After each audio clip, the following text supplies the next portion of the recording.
من الشيطان الرجيم.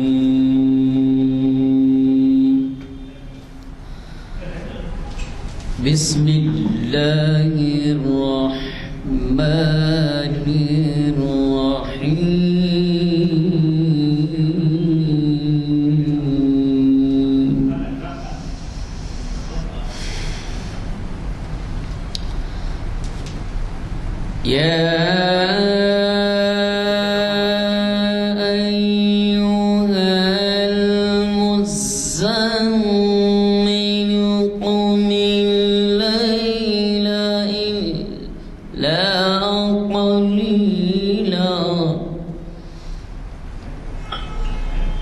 نصفه أو انقص منه قليلا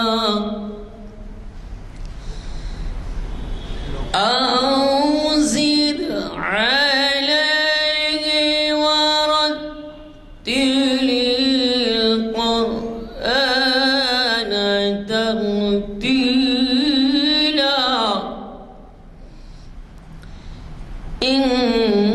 إنا سنلقي عليك قولا ثقيلا.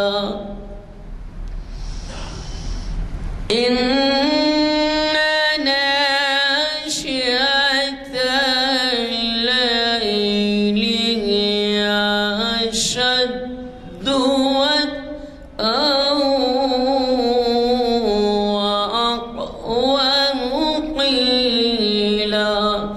صدق الله العظيم.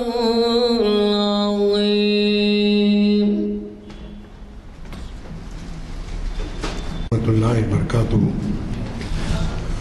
اعوذ باللہ من الشیطان الرجیم. بسم اللہ الرحمن الرحیم.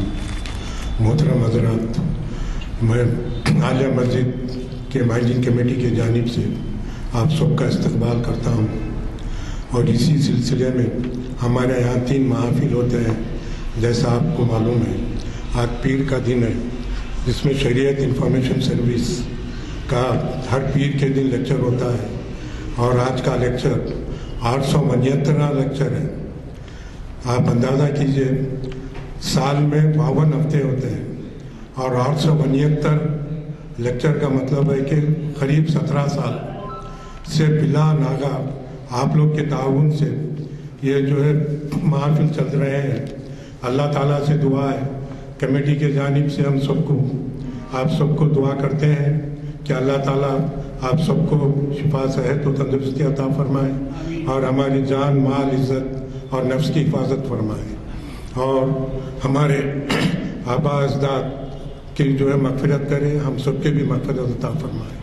آج کا جو عنوان ہے، ہمارے مقرر صاحب عنایت اللہ شریف السامی صاحب ہیں، جو اس سے پہلے کافی لیکچرز ہم کو محافل میں مخاطب کر چکے ہیں.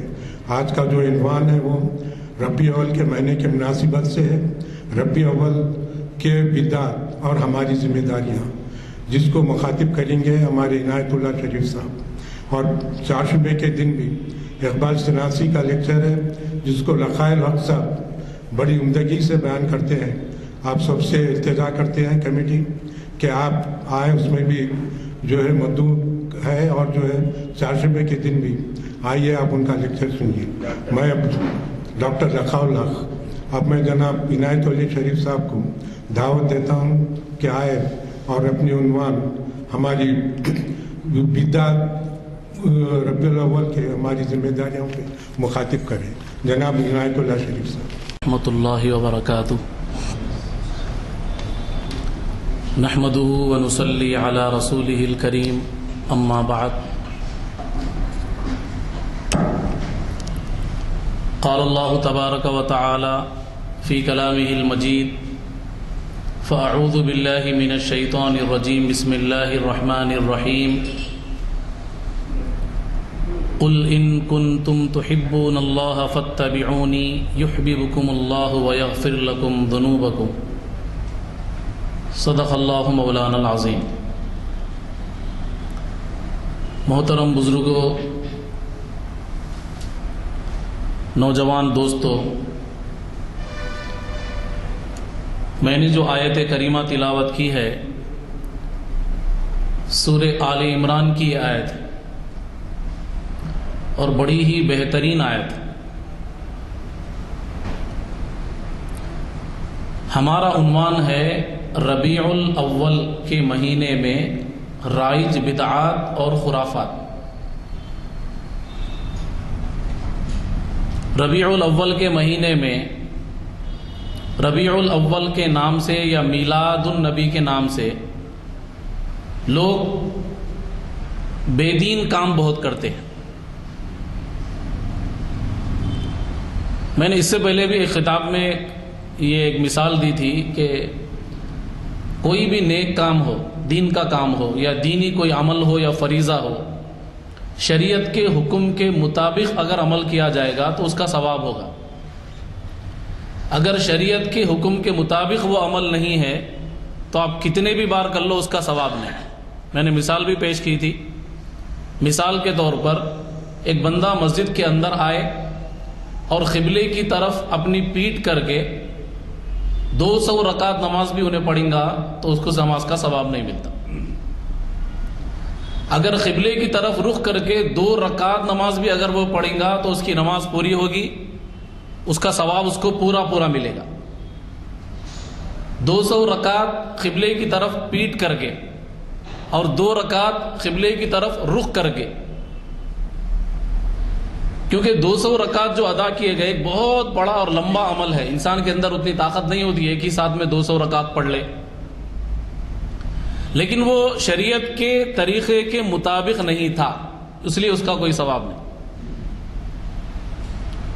جان بوجھ کے کر رہا بندہ، اور اگر 2 رکعت بھی قبلے کی طرف رخ کر کے اگر کوئی پڑھتا ہے تو اس کا ثواب اس کو پورا ملے۔ تو معلوم یہی ہوا کہ شریعت کے بتلائے ہوئے طریقے کے مطابق اگر عمل ہوگا تو اس کا ثواب ہے، ورنہ نہیں۔ اس آیت میں اللہ رب العزت یہی فرماتے ہیں ان کنتم تحبون اللہ، اللہ کے پیارے نبی صلی اللہ علیہ وسلم کی زبان سے یہ بلوایا گیا، ان کنتم، اگر تم لوگ، تحبون اللہ، اللہ سے محبت کرتے ہو، فاتبعونی، تو اللہ کے پیارے پیغمبر فرماتے ہیں میری اتباع کرو، میرے بتائے ہوئے طریقے پر چلو، میرے بتائے ہوئے طریقے کے مطابق زندگی گزارو۔ شادی بیاہ ہو، گھریلو تقریبات ہو، نمازیں، سنت، اذکار، یہ چیزیں ہو، آپ کا رمضان ہو یا تجارت، بزنس ہو، معاملات ہو، پڑوسیوں کے ساتھ سلوک ہو، دوست احباب کے ساتھ ملاقات اور ان کے ساتھ تعلقات ہو، جو بھی ہو، نوکری کر رہے ہو تو وہاں پر بھی اللہ کے رسول صلی اللہ علیہ وسلم کے بتائے ہوئے طریقے کے مطابق ہم کام کریں گے تو سمجھو کہ آپ اللہ رب العزت سے محبت کرتے ہیں اور اللہ کے رسول سے بھی محبت کرتے ہیں۔ ایک سوال یہاں پہ یہ ہوتا ہے، ہر بندہ یہ کہتا ہے، کسی سے بھی آپ یہ پوچھ لو کہ کیا بھائی آپ کو اللہ سے محبت ہے یا نہیں، تو ہر بندہ بولتا کہ ہاں بھائی ہے، چاہے وہ نماز نہیں پڑھتا تو وہ بھی بولے گا کہ ہاں اللہ سے محبت ہے، وہ گنہگار ہے وہی بولا کہ ہاں اللہ سے محبت ہے، کیونکہ اللہ نے پیدا کیا، اللہ نے زندگی دی، آنکھ ناک اللہ نے دیے، اچھی زندگی اللہ رب العزت نے دی، سب کچھ دیا ہوا اللہ کا، کھا رہے ہیں، پی رہے ہیں، زندگی گزار رہے ہیں، صحت ہے، سب کچھ ہے، اللہ سے کیوں محبت نہیں کریں گے؟ ہم لوگ اللہ سے محبت کرتے ہیں۔ ہر ایک کا دعویٰ اللہ سے محبت ہر ایک کو ہوتی ہے، ہر بندہ یہی کہے گا کہ مجھے اللہ سے محبت ہے، لیکن ایک سوال یہ ہوتا ہے کہ ہم سب لوگ دعویٰ تو کرتے ہیں کہ ہم کو اللہ سے محبت ہے، لیکن ہمیں یہ کیسے معلوم ہو کہ اللہ بھی ہم سے محبت کرتا ہے؟ یہ کیسا معلوم کرنا ہے؟ یہ کیسے معلوم کرنا ہے؟ تو اس آیت میں بتایا گیا فاتبعونی، تم اللہ کے رسول کے بتلائے ہوئے طریقوں پر چلو، یحببکم اللہ، تو اللہ بھی تم سے محبت کرے گا۔ بہترین آیت، تم ہر موڑ پر اللہ کے رسول کے طریقے کے مطابق زندگی گزارو، اللہ بھی تم سے محبت کرے گا۔ یہ دعویٰ تو ہر کوئی کرے گا کہ ہم اللہ سے محبت کرتے ہیں، اللہ کو چاہتے ہیں، اللہ سے محبت کرتے ہیں، لیکن اگر ان سے یہ سوال کیا جائے کہ تمہیں یہ کیسا پتا چلے کہ اللہ بھی تم سے محبت کرتا ہے یا نہیں، تو جب اللہ رب العزت نے اس آیت میں فرمایا اپنے پیارے پیغمبر کی زبان سے فاتبعونی، تم اللہ کے پیارے نبی کی اتباع کرو، ہر چیز میں اتباع کرو، اللہ کے پیارے نبی کی تم اگر اتباع کرو گے تو اللہ تم سے محبت کرے گا۔ اگر ہم اللہ کے پیارے نبی کی اتباع کرتے ہیں اپنے ہر عمل میں، ہر معاملے میں، تو سمجھو کہ اللہ بھی ہم سے محبت کرتا ہے۔ اب اس کا الٹا مطلب یہ ہوتا ہے کہ اگر ہم لوگ ہر عمل میں اللہ کے نبی سے محبت اور ان کی اتباع نہیں کر رہے ہیں تو اس کا مطلب یہ ہے کہ اللہ بھی ہم سے محبت نہیں کرتا، صرف ہمارا دعویٰ ہو گیا۔ ٹھیک ہے، اب اللہ کے نبی کی محبت کیا ہے؟ میں نے شروع میں بتایا، ہر عمل اللہ کے نبی کی سنت کے مطابق ہونا چاہیے، کون سا بھی عمل۔ آپ کہیں پر نوکری کر رہے ہیں تو وہاں پر آپ کی اوقات کی پابندی ہونا چاہیے، وہاں پر آپ کی آمد کا وقت ہو یا رفت کا وقت ہو، آنے جانے کا وقت ہو، جو ٹائم پر آپ کو ملازمت دی گئی ہے کہ یہ ٹائم سے یہ ٹائم تک آپ کو کام کرنا ہے تو بس آپ کو کام کرنا ہے، آپ کوئی اپنی مصروفیات میں مصروف ہو کر کے تنخواہ نہیں لے سکتے آپ۔ یہ اللہ کے نبی کی یہ تعلیمات۔ آپ کے ساتھ میں پڑوسی رہتے ہیں تو پڑوسیوں کے حقوق ادا کرنا، یہ اللہ کے نبی کی تعلیمات۔ آپ کہیں پر ملازم ہیں تو اپنے مالک ہو یا اپنے آقا ہو اس کا احترام کرو، اور جو بندہ مالک ہے یا جو بندہ کام کروا رہا ہے وہ بندہ اپنے ماتحتوں کا احترام کرے، ان کے اوپر زیادہ بوجھ نہ ڈالے۔ یہ اللہ کے نبی کی بتائی ہوئی تعلیمات، ہر چیز میں، ہر معاملے میں اللہ کے نبی کی بتائی ہوئی تعلیمات موجود ہے۔ اس کی اتباع اگر ہم لوگ کریں گے تو سمجھیے کہ ہم اللہ کے نبی کی اتباع کر رہے ہیں تو اللہ بھی ہم سے محبت کرتا ہے۔ اللہ کے نبی کو دنیا میں بھیجا کیوں گیا تھا؟ اس لیے بھیجا گیا دنیا کے اندر کہ لوگ اپنے پیارے اللہ رب العزت کے پیارے پیغمبر کو اپنی آنکھوں سے دیکھے، ان کا اٹھنا بیٹھنا دیکھے، ان کا چلنا پھرنا دیکھے، وہ کھانا کیسے کھاتے ہیں وہ بھی دیکھے، وہ دن کیسے گزارتے ہیں، رات کیسے گزارتے ہیں، ان کے صبح کے معمولات کیا ہے، رات کے معمولات کیا ہے، دشمنوں کے ساتھ برتاؤ کیا ہے، اپنوں کے ساتھ معاملات کیا ہے، ان کی تجارت کیسی ہوتی ہے، کوئی ظالم سامنے آ جائے تو اس کے ساتھ برتاؤ کیا ہے، کوئی جان بوجھ کر ظلم کر دے یا انجانے میں ظلم کر دے اس کے ساتھ برتاؤ کیا ہے، ساری چیزیں اللہ کے رسول صلی اللہ علیہ وسلم کی سیرت کے اندر موجود ہے۔ ہر چیز آپ کو ملے گی، پڑھنے والوں کی کمی ہے، ہر چیز اللہ کے نبی صلی اللہ علیہ وسلم کی زندگی میں آپ کو ملے گی۔ وہ چیزیں اگر ہم جان لیں تو خدا کی قسم ہم دنیا میں بھی کامیاب ہوں گے، آخرت میں بھی کامیاب ہوں گے۔ ہمارا پروردگار خود ہم سے محبت کرے گا، کیونکہ ہم لوگ اللہ کے محبوب سے محبت کرتے ہیں، ان کی اتباع کرتے ہیں تو اللہ رب العزت بھی ہم سے محبت کرے گا۔ یہ ایک چیز جو ابتدائی آیت سے متعلق تھی۔ دوسری چیز جو ہمارا عنوان ہے ربیع الاول میں رائج خرافات، وہ کیا چیزیں ہیں؟ بہت سارے لوگ جانتے ہیں اور کچھ ایسے خرافات بھی ہیں جو ہمارے علم میں نہیں۔ اب بعض لوگ یہ سمجھتے ہیں ہمارے شہر میں جو رائج خرافات ہے کہ کیا یہی اصل دین ہے؟ اب ہو سکتا ہے یہ جیسا لوں گا بھائی محبت کا تقاضا ہے، اللہ کے نبی کی پیدائش کا مرحلہ ہے تو ہم کو جشن منانا چاہیے، خوشی منانا چاہیے، وہ سارے عالم جشن منائے تھے، فرشتے جشن منائے تھے، یہ بڑی بڑی باتیں تو کی جاتی ہے۔ لیکن اگر دیکھا جائے تو دین ہماری زندگی کے اندر، ہماری ذات کے اندر ذرا برابر دین نظر نہیں آئے گا۔ ویسے لوگ بھی اس کا دعویٰ کرتے ہیں۔ تو رائج خرافات ہمارے شہر کے اندر بلکہ ہمارے ملک اور ہمارے پڑوس کے ممالک کے اندر جو رائج خرافات ہے اس میں سب سے بڑی چیز ایک یہ ہے، میوزک میں نعت شریف پیش کرنا۔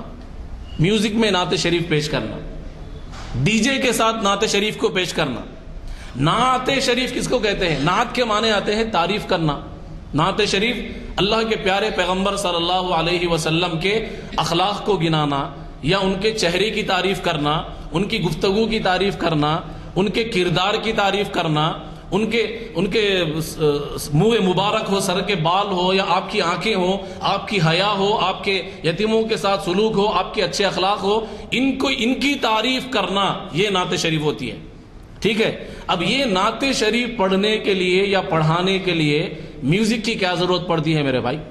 ہمارے شہر کے اندر، پورے شہر کے اندر جہاں پر بھی یہ میلاد النبی صلی اللہ علیہ وسلم سے متعلق جلوس منائے جاتے ہیں، میلاد النبی صلی اللہ علیہ وسلم کے نام سے بہت ساری خرافات منائی جاتی ہے۔ اس میں سب سے بڑی چیز یہ ہے کہ نعت شریف لگا دی جاتی ہے اور میوزک کے ساتھ لگا دی جاتی ہے۔ بعض جگہ پر اتنی زیادہ میوزک بجتی ہے کہ وہ نعت کے جملے بھی سمجھ میں نہیں آتے، اتنی زیادہ میوزک کہ آدمی، سنجیدہ آدمی وہاں پر کھڑے نہیں ہو سکتا، اس کا دل کانپنے لگے گا، اتنے بڑے بڑے ڈی جے، آدمی کی خد سے زیادہ بڑے بڑے ڈی جے لگا کر کے زور زور سے نعت شریف لگا دی جاتی اتنی، اور سننے والا کوئی نہیں۔ اب پھر اس کے اندر میوزک شامل، اور میوزک اللہ کے پیارے نبی صلی اللہ علیہ وسلم کو بے انتہا اور سخت نفرت تھی میوزک سے، اور اسی میوزک کے اندر نعت شریف شامل کر کے پیش کر دیا جا رہا ہے پورے شہر میں، ہر کھمبے کے اوپر لگا دیا جاتا ہے، ہر گلی میں لگا دیا جا رہا ہے، ہر جگہ پر مسجد کے اوپر بڑے بڑے لاؤڈ اسپیکر لگا دیے جا رہے ہیں، اس سے نعت شریف پیش، سننے والا کوئی نہیں۔ ہر جگہ وہ نعت شریف کی آواز ہر جگہ پہنچ رہی ہے، گھر میں بھی پہنچ رہی ہے، بیڈ روم میں بھی پہنچ رہی ہے، واش روم باتھ روم میں بھی جا رہی ہے، کوئی بندہ وہاں پر بیٹھا ہوا، وہاں پر کوئی سونا چاہتا ہے اس کی نیند خراب، کوئی آرام کرنا چاہتا ہے اس کی نیند خراب، کوئی بیمار ہے تو وہ تکلیف کے اندر مبتلا، کوئی غیر مسلم ہے تو وہ تو کھا جائے گا اس بارے میں۔ لیکن ہمارے لوگوں کے اندر جنون اتنا ہے کہ ہم پورے شہر کو نعت شریف سنائیں گے، خود نہیں سنیں گے، خود کو معلوم بھی نہیں کہ کیا الفاظ اس میں کہے جا رہے ہیں۔ آقا میرے اور آپ کے پیارے آقا محمد رسول اللہ صلی اللہ علیہ وسلم کی سیرت سے متعلق کیا باتیں اس میں کیا کلام پیش کیا جا رہا ہے کسی کو معلوم نہیں۔ کوئی پیاز کاٹتے ہوئے بیٹھا ہوا ہے، کوئی جو ہے پیاز کو بھونتے ہوئے بیٹھا ہوا ہے، کوئی بگارا کھانا بنانے کے اندر مصروف ہے، کوئی چولہا لگانے کے اندر مصروف ہے، کوئی لکڑیاں اٹھا کر کے ڈو رہا ہے، اس کو ثواب کا کام سمجھ رہا ہے بہت بڑا، اور دعوتوں کے اندر لوگ مصروف ہے، ڈیرے ڈالے جا رہے ہیں، بڑی میوزک کے ساتھ نعت شریف پیش کی جا رہی ہے، جو بندہ لگا رہا ہے اس کے منہ میں 1 کلو گٹکا موجود، سننے والا کوئی نہیں، پڑھنے والا کوئی نہیں۔ نعت شریف جب پڑھی جاتی ہے تو ادب کا تقاضا یہ ہے کہ پورے ادب اور احترام کے ساتھ بیٹھ کر ہماتن مصروف ہو کر اس کو سنا جائے، کیونکہ یہ میرا اور آپ کا تذکرہ نہیں ہے، کیونکہ یہ کسی خاندان کے کوئی بزرگ یا مالدار آدمی کا تذکرہ نہیں ہے، یہ سارے اماموں کے، سارے نبیوں کے امام الانبیاء سرور دو عالم صلی اللہ علیہ وسلم، اللہ رب العزت کے بعد کائنات میں سب سے بڑا مقام اور مرتبہ جس ذات عالی کا ہے، ان کی شان میں نعت پڑھی جا رہی ہے اور سننے والا کوئی موجود نہیں، تو کتنی بدتمیزی کی بات، کتنی بے احترامی والی بات ہے۔ نعت شریف اگر آپ کو پڑھنے کا شوق ہے تو یہ بڑے بڑے ڈی جے اور ڈیگوں میں لگانے کے بجائے اپنے گھر میں بیٹھ کر اپنے بچوں سے پڑھائیں اور خود سنیے بیٹھ کر کے، بچوں سے نہیں تو آپ خود پڑھیے اپنے انداز میں جیسا آپ کو آتا ہے۔ کل قیامت کے دن اس کا بھی آپ کو ثواب ملے گا کہ یہ زبان اللہ کے پیارے نبی صلی اللہ علیہ وسلم کی تعریف میں مصروف تھی، تو یہ زبان اللہ کے پیارے نبی علیہ الصلوۃ والسلام کے اچھے تذکروں کے اندر موجود تھی، اس کا بھی ثواب آپ کو ملے گا۔ یہ کام کوئی نہیں کریں گے، گھر میں تو کوئی موجود نہیں رہے گا، گھر کے اندر بھی لوگ لگا رہے ہیں۔ وہ کیسا؟ ایک چھوٹا سا اسپیکر گھر کے باہر لگا دیے اور گھر کے اندر نعت شریف لگا کے چھوڑ دیا گیا، اس میں اتنی میوزک بج رہی ہے کہ نعت کے الفاظ سمجھ میں آنے والے نہیں۔ آزو بازو والوں کو الگ تکلیف ہوتی ہے، پڑوس میں کوئی ضعیف آدمی رہتا ہے، ضعیف عورت رہتی ہے، اس کو الگ تکلیف ہوتی ہے، کوئی بندہ سونا چاہتا ہے وہ سو نہیں پاتا ہے۔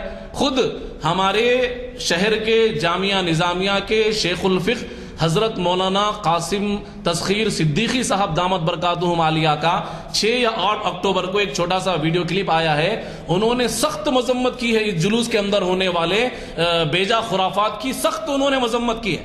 کرنے کا کام یہ ہے کہ درود پاک پڑھنا ہے۔ اگر آپ چاہتے ہیں کچھ آقا نبی کریم صلی اللہ علیہ وسلم کی محبت میں اگر آپ کچھ کرنا ہی چاہتے ہیں، آپ کچھ کر بھی نہیں سکتے، کرنے کے بعد یہ قبول ہوگا یا نہیں وہ بھی نہیں کہہ سکتے۔ اگر آپ کچھ کرنا ہی چاہتے ہیں تو بخاری شریف کی کئی صحیح احادیث موجود ہے جس کے اندر یہ لکھا ہوا ہے، خود قرآن کریم کی آیت موجود ہے، ان اللہ وملائکتہ یصلون علی النبی یا ایھا الذین آمنوا صلوا علیہ وسلموا تسلیما۔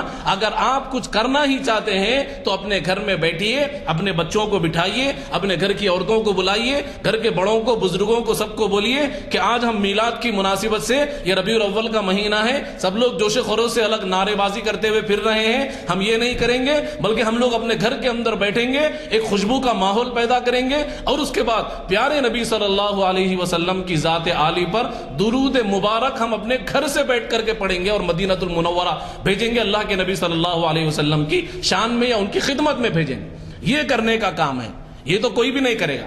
کتنا بڑا عاشق رسول، لوگ یہ سمجھ رہے ہیں، کل میں خود جلسے میں یہ جلوس میں شریک ہو کر کے، کل کی بات بتا رہا ہوں، میں خود جلوس میں شریک ہو کر کے دیکھا کہ کوئی بھی ایسا عمل اس کے اندر موجود نہیں ہے جس سے آپ کو ثواب ملے، کوئی ایسا عمل نہیں۔ یہ میری آنکھوں کی دیکھی ہوئی بات میں آپ کو بتا رہا ہوں، آپ نے بھی دیکھا ہوگا، کوئی ایسا عمل موجود نہیں ہے. ہر چورستے کے اوپر ایک سٹیج بنا دیا گیا ہے جس کے اوپر بستی کے کچھ معزز لوگ جنہوں نے اس میں چندہ دیا ہے سٹیج وغیرہ کے یا دودھ کے یا کھیر بنانے کے یا کچھ کھانا کھلانے کے جنہوں نے پیسہ دیا ہے, ان لوگوں کو اس پہ بٹھا دیا گیا, ان کی گلپوشی کی جا رہی ہے, ان کی شال پوشی کی جا رہی ہے, اور بیٹھ کر کے ایک بندہ ہاتھ میں جو ہے مائک لے لیا ہے, زور زور سے نعرے تکبیر اللہ اکبر, نعرے غوث, نعرے خواجہ, فلاں فلاں فلاں فلاں, خالی کوئی کام کی چیز اس کے اندر نظر نہیں ہے, خالی نعرے بازی, خالی نعرے بازی. پولیس والوں کو دیکھ کر کے اور تھوڑا سا بدتمیزی کرنے جا رہے ہیں. ایک بار اگر پولیس والوں کے ہاتھ میں آ گئے تو پورا جنون اتر جاتا. پولیس والے بھی موقع ڈھونڈتے رہتے بیچارے, کبھی کہہ رہی اتنی بدتمیزی کر رہے ہیں لوگ. پچھلے سال کی میں ایک بات آپ کو بتاتا ہوں. ایک مسجد کے پاس سے میرا گزر ہوا, ہمارے علاقے کی ایک مسجد کے پاس سے, میں اپنے کام سے جا رہا, ظہر کی اذان ہو رہی اور سامنے ڈی سی ایم رکھی ہوئی ہے. ڈی سی ایم کے اندر 9 ڈیگ رکھے ہوئے, 9, ایک نہیں دو نے 9 ڈیگ رکھے ہوئے ہیں. اس کے اندر کتنے بج رہے تھے کیا ہے اس کا علم نہیں, مگر 9 ڈیگ اس کے اندر رکھے ہوئے پورے ڈی سی ایم کے اندر. اتنی زور سے اس کے اندر میوزک بج رہی ہے کہ میرا خود دل تھر تھرانے لگا, کانپنے لگا. کوئی آدمی, کوئی جس کو ڈی جے وغیرہ کی عادت نہیں, انہیں ڈی جے کے سامنے کھڑا ہو گیا تو کانپنے لگتا وہ آدمی, اس کا دل گھبرائے گا کیونکہ اس کو اس کی عادت نہیں. اتنی بڑی آواز وہ سن نہیں سکتا, برداشت نہیں کر سکتا انسان. آپ جا کے ٹھہرو تو دل کانپنے لگے گا. اتنی زور سے نعت شریف اس میں بج رہی ہے, میوزک بج رہی ہے. پولیس والا آ کر کے ڈنڈے سے اشارہ کر کے میرے کو پکڑ کے یہ بول رہا کہ بھائی میں بھی جلوس میں شریک ہوں سمجھ کے یہ بول رہا تھا کہ بھائی ان کو کچھ دیر کے لیے رکا دو, وہاں پہ اذان ہو رہی نہ بول. میں کیا کروں, میں کچھ بولوں گا تو میرے اوپر ریورس ہو سکتے وہ لوگ. میں بولا صاحب آپ ہی بولیے, آگے وہاں پہ جا کے لوگ ہیں ان کو بولیے یہ مرحلہ ایسا ہے, کچھ بھی نہیں. اذان ہو رہی مسجد میں, مسجد کے پاس ہی ہے جلوس. اور میرے خیال سے یہ ایسا تھا کہ یہ مسجد ان لوگوں کی نہیں تھی جو جلوس نکالتے ہیں. میرے کو ایسا سمجھ میں آیا کہ وہ جو مسجد تھی قریب میں جس میں اذان ہو رہی تھی وہ ان لوگوں کی نہیں تھی جو لوگ میلاد مناتے ہیں یا جلوس نکالتے ہیں, ان لوگوں کی نہیں تھی. اگر ہوتی تو کچھ ہو سکتا, کچھ الگ رویہ ہوتا, مگر یہاں پہ میرے خیال سے اپنی ذاتی حسرت نکالنے کے لیے نعت شریف بجا رہے ہیں لوگ, نعت شریف. اور اللہ کے پیارے نبی صلی اللہ علیہ وسلم ایک مرتبہ ایک صحابی کے ساتھ گزر رہے تھے. میوزک کے بارے میں ایک حدیث مجھے یاد آئی, میں آپ کو سنا رہا ہوں. اللہ کے پیارے رسول صلی اللہ علیہ وسلم ایک چھوٹے صحابی کے ساتھ گزر رہے ہیں, ابھی ان کی عمر کم ہے. دور سے ان کو بجنے کی آواز آئی. اللہ کے پیارے رسول نے اپنی چادر کو لے کر اپنے کانوں میں رکھ دیا اور دونوں انگلیوں کو اس طرح ٹھونس دیا اور کہنے لگے اس بچے سے کہ بیٹا وہ بجنے کی آواز جب ختم ہو جائے گی تب مجھے بتانا. تھوڑی دیر کے بعد پھر پوچھا کہ بیٹا بتاؤ وہ بجنے کی آواز آ رہی ہے, ختم ہو گئی؟ تو اس بچے نے کہا, جو صحابی موجود تھے انہوں نے کہا کہ یا رسول اللہ ابھی بج رہی ہے. پھر کچھ دیر کے بعد اس نے کہا کہ یا رسول اللہ وہ بجنے کی جو بھی آواز تھی وہ ختم ہو گئی, چلی گئی. تو اللہ کے پیارے رسول علیہ الصلوۃ والسلام نے اپنے کانوں سے انگلی بھی نکالی اور وہ چادر جو ٹھونس لیا تھا وہ بھی نکالا. اس کا مطلب یہ ہے کہ اللہ کے رسول صلی اللہ علیہ وسلم کو بجنے والی چیزیں بے انتہا اور سخت ناپسند تھی, اور وہی بجنے والی چیزیں نعت شریف کے ساتھ ہمارے لوگ شامل کر کے اس کو ثواب سمجھ رہے ہیں, اس پر ناچ بھی رہے ہیں لوگ. ایک بچے کو میں نے اپنی آنکھوں سے دیکھا, اوپر کے حصے میں کوئی ٹی شرٹ یا شرٹ یا کرتا کچھ بھی موجود نہیں ہے, ایک چھوٹا سا پینٹ ہے وہ گھٹنوں تک موجود ہے, گھٹنوں سے نیچے اس کو ہرے رنگ کا عرش لگا ہوا ہے, چہرے پہ ہرے رنگ کا عرش لگا ہوا ہے, ہاتھوں پر پوری باڈی پر ہرے رنگ کا عرش لگا ہوا ہے, سر کے اوپر لا الہ الا اللہ کی پٹی باندھی ہوئی ہے, اور وہ ڈی جے کے سامنے ڈی جے سے زیادہ پھدک پھدک کر اچک اچک کر وہ بندہ ناچ رہا تھا بیچارہ. اور وہ یہ سمجھ رہا ہے کہ یہ میلاد منانے کا طریقہ ہے, وہ یہ سمجھ رہا ہے کہ آقا کی شان میں اسی طرح ناچا جاتا ہے, آقا کی محبت میں اس طرح ناچا جاتا ہے, جبکہ ناچنا پسند ہی نہیں تھا ہمارے رسول صلی اللہ علیہ وسلم, میوزک پسند ہی نہیں تھی ہمارے نبی صلی اللہ علیہ وسلم کو. ایک مرتبہ اللہ کے رسول بیٹھے ہوئے ہیں, پردہ پڑا ہوا ہے, پردے کے اس طرف میں عورتیں اللہ کے نبی کا خطاب سننے کے لیے آئی ہوئی ہیں. اللہ کے پیارے نبی علیہ الصلوۃ والسلام کو ایک آواز آئی. کون سی آواز؟ جو پیر کے اندر چھوٹی بچیاں گھنگرو کی چین جو پہنتے ہیں چاندی وغیرہ کی, وہ بچی چین پہنی ہوئی ہے, چھوٹی سی بچی ہے 3 4 5 سال کی, وہ بچی ادھر سے ادھر بھاگ رہی ہے, ادھر سے ادھر بھاگ رہی ہے. تو بچی کے حرکت کرنے کی وجہ سے وہ پیر کی چین میں 2-4 جھنجھنے لگے ہوئے تھے جس کی آواز آ رہی تھی. اللہ کے پیارے رسول صلی اللہ علیہ وسلم نے پوچھا کہ بھائی یہ کیسی آواز ہے؟ تو عورتوں نے بتایا کہ یا رسول اللہ یہ ایک چھوٹی سی بچی ہے انصار کی, اس کے پیر کے اندر چین ہے, اس میں کچھ جھنجھنے لگے ہوئے ہیں, اس میں سے آواز آ رہی ہے. اللہ کے نبی نے اس بچی کو بلایا, وہ جھنجھنے جو بجنے والے ہوتے ہیں اس کے اندر کنکر ہوتا ہے نا, اس کو اس طریقے سے دبا دیا تاکہ اس کی آواز نہ آئے. اور اللہ کے نبی نے فرمایا لِكُلِّ جَرَسٍ شَيْطَانٌ, ہر بجنے والی چیز کے ساتھ شیطان موجود ہوتا ہے, ہر بجنے والی چیز کے ساتھ. چھوٹی سی بچی ابھی جس پر نماز فرض نہیں ہوئی, چھوٹی سی بچی، ابھی شریعت اس پہ لاگو نہیں ہوتی، چاہے وہ کتنا ہی بڑا گناہ کر لو، کچھ بھی ہو جائے اس سے، شریعت اس کو پوچھے گی نہیں۔ ابھی اتنی چھوٹی سی بچی کے پیر میں جھنجھنا بج رہا ہے، اس کو بھی اللہ کے نبی صلی اللہ علیہ وسلم نے ناپسند فرمایا، اور یہ فرمایا کہ ہر بجنے والی چیز کے ساتھ شیطان ہوتا ہے، بجنے والی چیز اللہ کے نبی کو پسند نہیں۔ اور ایک حدیث مجھے یاد آئی، میں آپ کو سنا دیتا ہوں۔ اللہ کے پیارے نبی صلی اللہ علیہ وسلم فرماتے ہیں قیامت سے قریب کچھ لوگ ایسے آئیں گے جن کو میوزک کی عادت پڑ جائے گی، وہ رات میں ان کو نیند ہی آئے گی میوزک سنتے سنتے سنتے سنتے، صبح نیند میں سے اٹھنے کے بعد ان کا موڈ فریش ہوگا کب؟ میوزک سنتے کے بعد، میوزک سنتے سنتے ہی ان کا موڈ فریش ہوگا۔ صبح میں بھی میوزک سنیں گے، رات میں بھی میوزک سنیں گے، نیند میں سے اٹھ کر اپنی طبیعت کو حشاش بشاش کرنے کے لیے میوزک سنیں گے، رات میں نیند نہیں آ رہی بول کر کے میوزک سنیں گے۔ تو یہ قرب قیامت کا زمانہ ہے، ایک زمانہ ایسا آئے گا یہ لوگ سنتے سنتے میوزک سنتے سنتے سنتے سو جائیں گے، اور جب صبح اٹھیں گے تو ان کے چہرے بندروں اور سوروں کی شکل میں اللہ رب العزت تبدیل کر دے گا۔ کیوں؟ اس لیے کہ میوزک نہ اللہ کو پسند ہے، نہ رسول اللہ صلی اللہ علیہ وسلم کو پسند ہے۔ تو معلوم کیا ہوا، میوزک کے ساتھ جو نعت شریف پیش کی جائے، آپ کتنا بھی بول لو، ہر سال کوئی نئی میوزک کے ساتھ نعت شریف پیش کریں گے، ہر سال۔ یہ مزاج بن گیا ہے۔ اور یہ لوگ کون سے لوگ ہوتے ہیں معلوم ہے آپ کو؟ یہ لوگ جن کو نہ دین معلوم ہے، نہ ان کو خبر کا خوف ہے، نہ ان کو آخرت کا خوف ہے، نہ ان کو اللہ کے سامنے حاضر ہونے کا خوف ہے، نہ ان کو رسول اللہ کے سامنے قیامت کے دن میرے حساب و کتاب میرا ہوگا اور میرے رسول امام الانبیاء وہاں پر موجود ہوگے، ان کے سامنے حسرت اور شرمندگی کا بھی خوف ان کو نہیں ہے۔ ان کو نہ اپنی دنیاوی زندگی سے ان کو کچھ لینا دینا ہے، نہ اخروی زندگی سے ان کو کچھ لینا دینا ہے، بس یہ اپنی منمانی زندگی گزار رہے ہیں۔ خود شیخ الفقہ جامعہ نظامیہ جنہوں نے بہت بہترین بیان دیا ہے، 8 منٹ کا ویڈیو کلپ ہے یوٹیوب کے اندر موجود، وہ کہہ رہے ہیں کہ یہ لوگ کون ہیں آخر؟ ہمارے پورے شہر کے اندر میلاد کے نام پر یہ لوگ کیا کیا خرافات کر رہے ہیں۔ یہ لوگ آخر میلاد النبی کو ان لوگوں نے کیا سمجھ رکھا ہے؟ میلاد منانے کا طریقہ یہ ہوتا ہے؟ اگر آپ میلاد پڑھنا چاہتے ہیں تو گھر میں بیٹھ کر درود پڑھے، یہ میلاد کا طریقہ ہے۔ اگر آپ میلاد منانا ہی چاہتے ہیں، آپ کو شوق ہے، جذبہ ہے، تو آپ گھر میں بیٹھیے اور پورے ربیع الاول کے مہینے میں اپنے گھر افراد خاندان کو لے کر، بڑے چھوٹوں کو لے کر 1.25 لاکھ مرتبہ درود شریف اللہ کے پیارے نبی صلی اللہ علیہ وسلم کی ذات عالی پر پڑھنے کی پابندی کیجئے، یا یہ گھر کے اندر تلقین کیجئے کہ 1.25 لاکھ مرتبہ درود ہم اپنے گھر سے بھیجیں گے آقا محمد رسول اللہ صلی اللہ علیہ وسلم کی خدمت میں۔ کرنے کا کام یہ ہے، یہ تو کوئی نہیں کرے گا۔ کیا کریں گے لوگ؟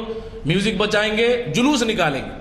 خرافات میں ایک سب سے بڑی خرافات کیا ہے؟ جلوس نکالنا۔ ایک میرے خیال سے 50 60 70 سال پہلے یہ جلوس کا کوئی میرے خیال سے سنتے بھی نہیں تھے ہوں گے آپ جو بڑے حضرات ہیں کہ اس طریقے سے جلوس نکالا جاتا ہے، یا جلوس اس مناسبت سے نکالا بھی جاتا ہے، یہ بھی آپ لوگوں نے شاید نہیں سنا ہوگا میرے خیال سے۔ پہلے جو بزرگان دین اولیاء اللہ لوگ ہوتے تھے، وہ لوگ جن کو زیادہ محبت ہوتی تھی اپنے آقا سے، وہ لوگ کیا کرتے تھے؟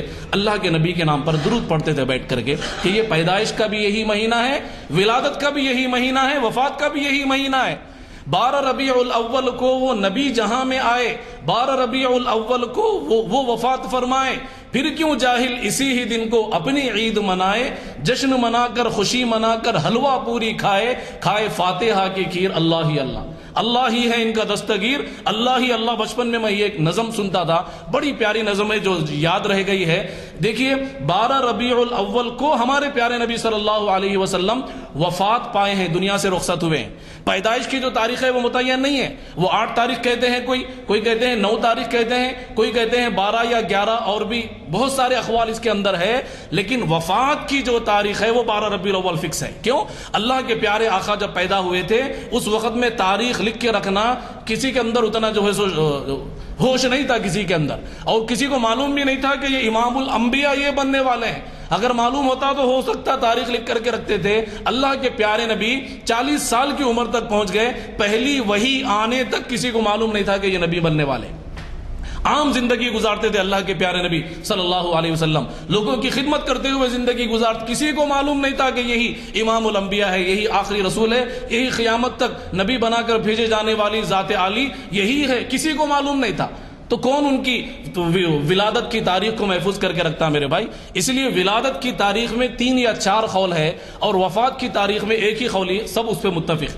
دنیا کا ہر بندہ کہے گا کہ 12 ربیع الاول نبی کی وفات کا دن ہے. تو اب سوال یہاں پہ یہ ہوتا ہے کہ یہ جو جلوس اور جشن منائے جاتے ہیں، یہ گھر میں میٹھے اور پکوان اور حلوہ پوری کی جاتی ہے، گھروں کے اندر اچھے اچھے لباس خود بھی پہن رہے ہیں، بچوں کو بھی پہنا رہے ہیں، باضابطہ نئے لباس پہننے کا رواج بن گیا ہے ہمارے شہر کے اندر. یہ جلوس، یہ ڈنکے جو ہو رہے ہیں، کیا یہ وفات رسول پر تو نہیں ہو رہے؟ سوچنے کی بات، کیا یہ وفات رسول پر تو نہیں ہو رہے ہیں؟ سامنے والا آدمی تو یہی سوچے گا کہ یہ میلاد کا جلوس تو نہیں دکھ رہا، کیونکہ تاریخ فکس وفات کا جلوس ہے. آپ اسی 12 ربیع الاول کو 1400 سال پیچھے جائیے، 12 ربیع الاول کو جہاں پر مدینے میں میرے اور آپ کے پیارے آقا محمد الرسول اللہ صلی اللہ علیہ وسلم کا جنازہ مبارکہ رکھا ہوا ہے. 1400 سال پہلے 12 ربیع الاول کی تاریخ مدینۃ المنورہ میں میرے اور آپ کے پیارے نبی کا جنازہ رکھا ہوا ہے. کیا لوگ وہاں پہ ماتم، وہ لوگ وہاں پہ جلوس نکال رہے تھے؟ کیا لوگ وہاں پہ میٹھی کھیر اور حلوہ پوری بنا رہے تھے؟ کیا لوگ وہاں پہ میوزک میں نعت شریف سن رہے تھے؟ نہیں، پورے مدینے کو سانپ سونگ گیا تھا. ایسی حالت پورے مدینے میں کسی کے اندر، یہ لوگ گونگے ہیں کیا؟ اس طرح وہ لوگ بیٹھے ہوئے تھے. اللہ کے پیارے نبی صلی اللہ علیہ وسلم کا جنازہ مبارکہ رکھا ہوا ہے، سارے صحابہ کی زبانیں گونگ ہو گئی، اذان کا ہوش نہیں، نماز کا ہوش، سب لوگ پریشان، کوئی ایک دوسرے سے بات نہیں کر رہا. کسی مدینے کے کسی گھر میں ہمت نہیں کہ کہیں پر کھانا پکے. کیوں؟ اس لیے کہ سب کے کانوں کے اندر یہ آواز پہنچ گئی تھی، میرے اور پیارے آپ کے آقا دنیا چھوڑ کر چلے گئے. یہ لوگ غم میں تھے مدینے میں. آج سے 1400 سال پہلے 12 ربیع الاول کی ہی تاریخ تھی، سارا مدینہ غم کے اندر ڈوبا ہوا تھا. اور آج 1400 سال کے بعد وہی 12 ربیع الاول غم کے جگہ یہاں پر خوشیاں منائی جا رہی ہے. اور یہ کہا جا رہا ہے کہ سوائے ابلیس کے جہاں میں سبھی تو خوشیاں منا رہے ہیں. یہ کیسی بات ہوئی میرے بھائی؟ انصاف کا تقاضا یہ ہے کہ 12 ربیع الاول میرے اور آپ کے پیارے آقا صلی اللہ علیہ وسلم کا دنیا سے پردہ فرمانے کا دن ہے. اس دن آپ جلوس تو ہرگز آپ نہیں نکال سکتے، جشن تو اس دن آپ ہرگز نہیں نکال سکتے. آپ اگر جشن نکالنا ہی چاہ رہے ہیں تو 8 یا 9 تاریخ کو نکالنا چاہیے، یا 13 یا 11 تاریخ کو نکالنا چاہیے، کیونکہ ولادت کی اور بھی تاریخیں ہیں. ان تاریخوں میں آپ جلوس نکالو. اسی تاریخ کو ٹارگٹ بنا کر جلوس نکالنا، مجھے تو ایسا لگتا ہے کہ یہ اللہ کے پیارے نبی صلی اللہ علیہ وسلم کے دنیا سے چلے جانے پر، دنیا سے پردہ فرمانے پر تو کہیں خوشی نہیں منائی جا رہی ہے، ایسا محسوس ہوتا ہے. تو یہ سب سے بڑی خرافات میں سے ایک یہ ہے کہ میوزک میں نعت شریف لگانا اور جشن نکالنا. جشن نکالنے سے متعلق شیخ الفقہ جامعہ نظامیہ جو ہے، انہوں نے بڑا بیان دیا ہے کہ ہمارے شہر میں یہ جشن تو نکالے جا رہے ہیں، نکالنے والے یہ لوگ ہے کون آخر؟ کیا یہ لوگ مسلمان ہیں؟ کیا ان کو معلوم ہے اسلام کیا ہوتا ہے؟ کیا ان کو معلوم ہے اسلامی جلوس اگر نکالا جائے تو کیسے نکالے جاتا ہے؟ بڑی بڑی فوجوں کو لے کر گزرتے تھے صحابہ اکرام، کسی کی نظر اوپر نہیں اٹھتی تھی. بڑی بڑی ہزاروں کی تعداد میں 70,000 کی فوج لے کر نکلتے ہیں امیر المؤمنین. کسی کے زبان پر نہ نعرے کی آواز ہے، یہ جلوس جا رہا ہے، نہ کسی کے زبان پر نعرے کی آواز ہے، نہ کسی کی نظر اونچی ہے، نہ کوئی باجا ہے، نہ کوئی بجنے والی چیز، کچھ نہیں.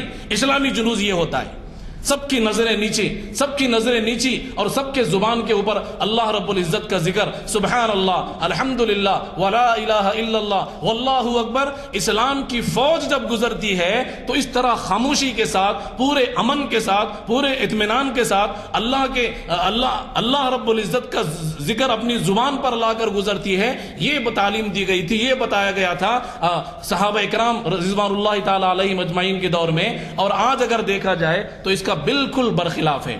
ایک جشن میں خود شریک ہوا تھا، آج سے تقریباً 7-8 سال پہلے کی بات میں آپ کو بتا رہا ہوں.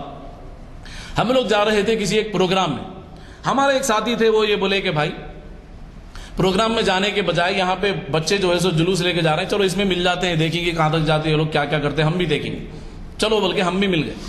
وہاں پہ لوگ کیا کرے، بڑی جس کی سب سے زیادہ گلا پھاڑ آواز تھی ویسے بندے کو سامنے لگا دیے، اور وہ بندہ بائک پہ سوار ہے، زور زور سے نعرے تکبیر، اللہ اکبر، زور زور سے نعرے لگا رہا ہوا وہ بندہ. غوث کا دامن نہیں چھوڑیں گے، کئی قسم کے نعرے اس کے اندر موجود تھے، پتی پتی پھول پھول، وہ کیا کیا نعرے لگاتے ہیں سب کو معلوم ہے، شہر کے اندر موجود ہے. سارے نعرے لگا رہے ہیں. سامنے ایک بیچارہ پولیس والا آ کے ان کو آواز آہستہ کرنے کے لیے روک رہا تھا. وہ پولیس والے کو دھکا دے کے نکل گئے بیچارے. اب اس کے اندر کیا اثر لے کے جائیں گا وہ بندہ؟ وہ پولیس والا مسلمان تو شاید نہیں تھا میرے خیال سے، غیر مسلم ہی تھا وہ بندہ. وہ بندہ کیا اثر لے کر جائے گا؟ یہی تعلیمات تھے ہمارے نبی صلی اللہ علیہ وسلم کے. کیا ایسے ہی اخلاق تھے ہمارے نبی صلی اللہ علیہ وسلم کے؟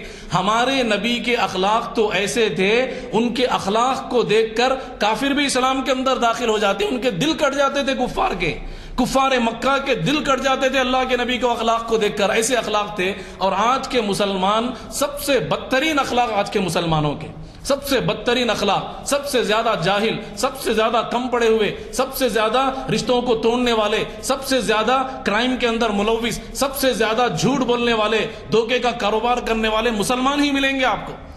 بعض لوگ غیر مسلم لوگ اپنی بستیوں میں مسلمان کو کرائے سے گھر دینے کی اجازت نہیں دیتے. وہ لوگ لکھ کر لگا دیتے کہ یہاں پہ کوئی مسلمان کو ہم گھر نہیں دیں گے، اس وینچر کے اندر ہم کسی مسلمان کو کوئی ولا یا کوئی اپارٹمنٹ کرائے سے نہیں دیں گے. کیوں؟ اس لیے کہ مسلمان لوگ بڑے بد اخلاق ہوتے ہیں. یہ لوگ رات میں جلدی سوتے نہیں، صبح جلدی اٹھتے نہیں، گھر کے پاس کچرا پڑا ہوا رہتا، ان کو زندگی کا کوئی ہوش حواس نہیں. بالکل مسلمانوں کو سمجھتے ہیں کہ سب سے زیادہ گری ہوئی قوم، سب سے زیادہ بد اخلاق قوم یہی ہے مسلمان. آج کے زمانے کے لوگ یہ سمجھ رہے. بات بہت زیادہ لمبی ہو رہی ہے، اپنی بات کو میں مختصر کرتا ہوں. دوسری چیز ہے دعوتوں کے نام پر راستہ روکنا. میلاد النبی کے موقع پر کیا کرتے ہیں ہمارے لوگ؟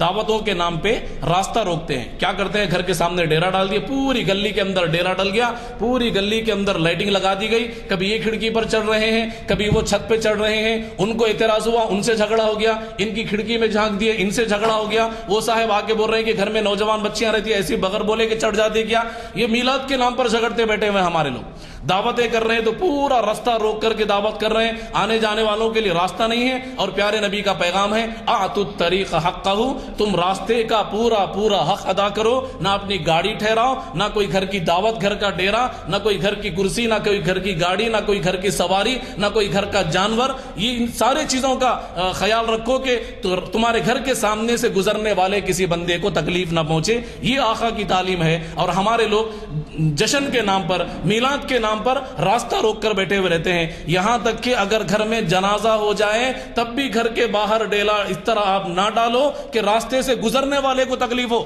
اللہ کے پیارے نبی صلی اللہ علیہ وسلم نے فرمایا راستے سے تکلیف دہ چیز کو ہٹانا بھی صدقہ ہے. اللہ کے نبی کی تعلیم ہے. ایک بندے نے راستے میں حدیث شریف میں آپ کو سنا رہا ہوں، ایک بندے نے راستے میں گری ہوئی کانٹوں والی ٹہنی کو اٹھا کر کے پھینک دیا. اللہ رب العزت نے قد شکر اللہ لہ، اللہ رب العزت نے اس کا اتنا احترام کیا اس کے اس عمل کا کہ اس کی بخشش کر دی. اور ہم لوگ راستے میں ساری چیزیں ڈال کے بیٹھ جاتے ہیں. پھر وہ دعوت ختم ہونے کے بعد گندگی کچرا 2-3 دن تک اور پڑا ہوا رہتا ہے. تو یہ دعوتوں کا اہتمام بھی ایک بہت بڑی خرافات میں شامل ہو گیا ہے. تیسری چیز ہے منہ مبارک کی زیارت کے نام سے لوگ اس زمانے میں بہت زیادہ ہر کوئی مسجد میں اعلان کرو بول رہے ہیں کہ منہ مبارک کی زیارت کا اعلان کیا جا رہا ہے. منہ مبارک یعنی میرے اور آپ کے پیارے آقا صلی اللہ علیہ وسلم کے سر کے بال، آثار مبارک بھی بولتے ہیں. ہر کسی کے پاس آ گئے آج کل، ہر گلی میں ہر مسجد میں موجود ہے. ہر بندہ آ کے یہ بول رہا کہ زیارت کی اعلان کرایا جائے مسجد میں. امام صاحب کو آ کے پکڑ رہے ہیں، بول رہے ہیں کہ بھائی 12 ربیع الاول کو یہ ٹائم سے یہ ٹائم تک زیارت کرائی جائے گی، ذرا آپ اعلان کر دیجیے. اگر انہوں اعلان نہیں کرے تو ان سے دشمنی. اعلان کر دیے تو کیا ہے، لوگ آ رہے ہیں لائن سے جمع ہو رہے ہیں. انہوں جو ہے سو ایک بڑے تھالے کے اندر خوبصورت انداز میں وہ منہ مبارک لا کر کے رکھ دیے. وہ منہ مبارک یا آثار مبارک یا بال جو بھی ہے وہ محمد رسول اللہ صلی اللہ علیہ وسلم کا ہے یا نہیں وہ تو پتہ نہیں، مگر پورے یقین کے ساتھ میں بول سکتا ہوں کہ نہیں ہوتا. کیوں؟ اس لیے کہ ایک صاحب یہ بھی سنا رہے تھے کہ فلاں بزرگ کے خواب میں میری تصویر دکھائی گئی، ان کو بولے کہ وہ منہ مبارک لا کے میرے کو دیو، تو وہ صاحب لا کے میرے کو دیے بول کے یہ واقعہ بھی سنا ہے. اور اعلان کرو بول کے ایک مسجد میں اعلان کے لیے پابندی بھی کی گئی. یہ کیا ہے، ساری چیزیں خرافات کے اندر شامل ہے. جس کے پاس ہے منہ مبارک وہ الگ بات ہے، اس کی بڑی بڑی فضیلتیں حدیث کے اندر موجود ہے. وہ لمبی حدیثیں میں لکھ کر لایا ہوں، لیکن یہاں پر اب وقت بہت زیادہ ہو گیا ہے. آج کل ہمارے شہر کے اندر ہر مسجد میں یہ منہ مبارک کی زیارت، آثار مبارک کی زیارت کے نام سے لوگ آ رہے ہیں، منہ مبارک کی زیارت کر رہے ہیں، اس کو اپنے پیشانی سے لگا رہے ہیں. کوئی 10 روپے ڈال دیا، کوئی 20 روپے ڈال دیا، کوئی 50 روپے ڈال دیا. کوئی بڑا مالدار آدمی ہے تو 500 روپے ڈال دیا. کوئی اور بھی مالدار آدمی ہے تو اور بھی کوئی بہت بڑی چیز اس کے اوپر قربان کر دیا. یہ محض ایک تجارت کا ذریعہ میں اس کو سمجھتا ہوں. میں تو اس پر یقین نہیں رکھتا. وہ منہ مبارک عرب کنٹریز میں اگر کسی کے پاس ہے، یا ہندوستان کے اندر کوئی بہت بڑے اللہ والی خاندان چلتے ہوئے آ رہا ہے ان کے پاس ہے تو الگ بات ہے. لیکن ہمارے لوگ اس کو عام بنا لیے ہیں۔ رسول اللہ صلی اللہ علیہ وسلم کی تعلیمات پر عمل کرنا اصل آقا کی محبت کا تقاضا ہے۔ اس سے متعلق میں نے کچھ حدیثیں چن کر لے کر آیا تھا، میں وقت بہت زیادہ ہو گیا۔ میں آخر میں یہ گزارش کروں گا کہ ہم میلاد کے موقع پر ہم کو کرنا کیا ہے، گھر میں درود پاک کا اہتمام کرائیں، خود بھی کریں، بچوں سے کرائیں، اللہ کے نبی کی زندگی روزانہ بچوں کو پڑھ کر سنائیں۔ یہ سب سے بڑا محبت کا تقاضا ہے، یہی سب سے بڑا جلوس اور یہی سب سے بڑا جشن ہے۔ اللہ مجھے اور آپ کو عمل کی توفیق دے، آمین یا رب العالمین۔ وآخر دعوانا الحمدللہ رب العالمین۔ السلام علیکم حضرات، آپ نے ایک عالمانہ خطاب سے استفادہ کیا۔ جو توجہ طلب چیز ہے وہ یہ ہے کہ ہم سنتے تو بہت ہیں لیکن عمل میں ہمارے کمی رہتی ہے۔ جو کچھ مشورے آپ نے اخذ کیے آج کے خطاب سے، اس پر عمل کی ضرورت ہے۔ عمل کی اہمیت جو جتائی گئی ہے اس کے دہرانے کے لیے وقت نہیں ہے۔ عمل پہ ہم محبت فاتح عالم جہاد زندگانی میں ہے، یہ مردوں کی شمشیریں۔ تو ایسے عالمانہ خطاب سے اللہ تعالیٰ نے ہمیں استفادے کا موقع دیا۔ اگلے ہمارے اعلامیے آ چکے ہیں اور اگلے اعلامیے تقسیم کرے بھائی، آؤ تقسیم بھی ہو چکے ہیں، جس میں نقش قدم نبی کے ہیں جنت کے راستے، مفتی محمد عرفان قاسمی صاحب تاریخ اسلام کی 974ویں نشست کو ہفتے کے دن مخاطب کر رہے ہیں۔ یہ ہو گیا، ہاں یہ ہو گیا، ہاں یہ ہوا، معاف کرنا۔ اب جو ہے یہ فلسفہ اجتماعیت اور اقبال باقی، 4 شنبے کے دن فلسفہ اجتماعیت اور اقبال، اور یہ بھی بہت بڑے اسکالر ہیں ڈاکٹر لقاء الحق، اور یہ شاید جرمنی میں زیادہ رہ کے آئے ہیں۔ مجھے قوی توقع ہے کہ محفل اقبال شناسی کی اس نشست کو جو 1091ویں نشست ہے، اس سے استفادہ فرمائیں گے آپ، اور ضرور خصوصاً ہمیشہ کی طرح میں پھر آپ کی توجہ دلاؤں گا آپ کو کہ نوجوانوں کو ساتھ لیتے آئیے۔ دیکھیں نا، شام کے اوقات میں تو کوئی کالج اسکول کچھ نہیں ہے، سب صبح کے ہیں، تو ایسے میں جب تک کہ آپ خود توجہ نہ کریں وہ بچے کھیل کود میں لگے رہتے ہیں۔ کم از کم ہفتے میں ایک آدھ محفل میں شرکت کروائیے تاکہ انہیں معلوم ہو کہ ہمیں اپنی ذمہ داریوں کو پورا کرنے کے لیے کیسی نشستوں میں بیٹھنے کا اللہ تعالیٰ نے موقع دیا ہے۔ میں آج کی چونکہ دعا کرنا ہے نا، دعا کی گزارش۔ الحمدللہ رب العالمین، اللہم صلی علی سیدنا محمد وعلی آل سیدنا محمد وبارک وسلم۔ یا اللہ یا رحمان یا رحیم یا مالک الملک یا ذا الجلال والاکرام، اے اللہ ہمارے گناہوں کو معاف فرما، خطاؤں سے درگزر فرما۔ اے اللہ رات کے اندھیرے دن کے اجالے کے گناہوں کو معاف فرما۔ اے اللہ ہم مسلمان ہیں، پیارے نبی صلی اللہ علیہ وسلم کی ساری سنتوں کو جان کر اس پر عمل کرنے کی توفیق ہم سب کو نصیب فرما۔ نبی صلی اللہ علیہ وسلم کی زندگی ہم اپنے بچوں میں لے کر آئیں، ہم اپنے گھرانوں کے اندر اس کی تعلیمات کریں، ایسا ہم سب کو مسلمان بنا دے۔ یا رسول اللہ آخرت کی فکر کرنے والا مسلمان، یا اللہ آخرت کی فکر کرنے والا مسلمان ہم سب کو بنا دے۔ اے اللہ دنیا کی زندگی کو غنیمت سمجھنے اور آخرت کی تیاری کرنا ہم سب کے لیے آسان فرما دے۔ اے اللہ جو کچھ مانگا ہے وہ بھی عطا فرما، جو مانگنے سے رہ گیا وہ بھی اپنے فضل و قدرت سے عطا فرما۔ اے اللہ یہاں پر جو نشستیں یہ چلائی جا رہی ہے، ایک فکر کے ساتھ، ایک جستجو اور تڑپ کے ساتھ، جتنے لوگ یہاں پر آئے ہیں اور جتنے لوگ اس نشستوں کے اہتمام میں شامل ہیں، انتظام میں شامل ہیں، ان سب کو اے اللہ دنیا اور آخرت میں اپنی شایان شان جزائے خیر عطا فرما، ان کی عمروں میں برکت عطا فرما، صحت عطا فرما، ان کی جو کچھ پریشانیاں ہیں اللہ اپنی غیبی قدرت سے ان کی تمام پریشانیوں کو دور فرما، ان کی تمام بیماریوں اور مشکلات کو دور فرما، ہمارے بیٹھنے اور سننے سنانے کو قبول فرما، سننے سے زیادہ عمل کرنے کی ہم سب کو توفیق نصیب فرما، آمین یا رب العالمین۔ وآخر دعوانا الحمدللہ رب العالمین۔ جزاک اللہ۔